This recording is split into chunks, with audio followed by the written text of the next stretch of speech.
Bonjour World of Women, je suis Jessica Alogo et je vis à Libreville. J'ai une entreprise qui s'appelle Les Petits Pots de Logoué et nous sommes dans la valorisation des produits du terroir local et notre produit phare sont les confitures artisanales.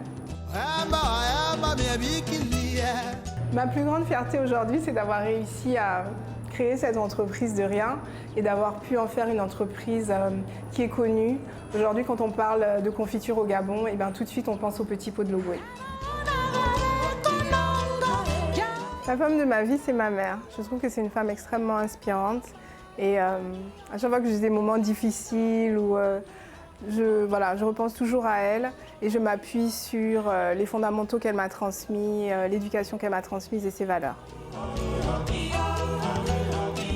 À la nouvelle génération de femmes, eh bien, je dirais qu'il faut saisir toutes les opportunités qui se présentent. C'est vraiment quelque chose qui a beaucoup marqué mon parcours entrepreneurial. J'ai toujours saisi les opportunités qui se présentaient à moi, même quand au début, des fois je ne savais pas comment y répondre forcément, mais je dis oui. Je dis oui et puis je me dis après on verra comment avancer.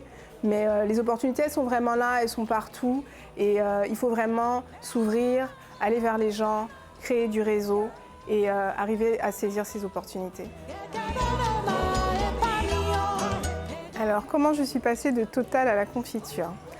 J'ai envie de dire qu'à un moment donné, j'ai commencé mon activité en étant salariée et je suis arrivée à un certain point où je me suis demandé qu'est-ce qui était important pour moi dans la vie, qu'est-ce que j'avais envie de réaliser et qu'est-ce que j'avais envie de léguer à mon fils qui était tout jeune à cette époque-là. Et je pense que c'est ça qui a été décisif en fait et qui m'a vraiment fait prendre une décision et de dire je quitte mon emploi pour me lancer dans cette aventure. C'était comment je veux me définir dans l'univers dans lequel je suis et comment je veux impacter en fait mon quotidien, comment je veux impacter mon environnement. Alors les challenges de l'écosystème entrepreneurial au Gabon, j'ai envie de dire, il y a la question du financement, effectivement. Difficile de trouver du financement pour les startups. Ensuite, il y a l'accès au marché. La problématique de l'accès au marché. Moi, par exemple, je suis dans l'agroalimentaire. Pas toujours évident de rentrer dans les chaînes de supermarchés. Beaucoup d'a priori face aux produits, etc. Donc, faciliter l'accès au marché, comment lever des fonds. Et ensuite, toute la question de la formation.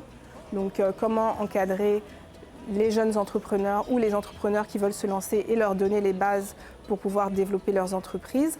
Et aujourd'hui, moi, maintenant qui suis en phase de croissance, un autre vrai challenge, c'est comment accompagner les entreprises qui ont dépassé la phase des startups et qui veulent maintenant scale et qui veulent grandir, qui veulent s'exporter.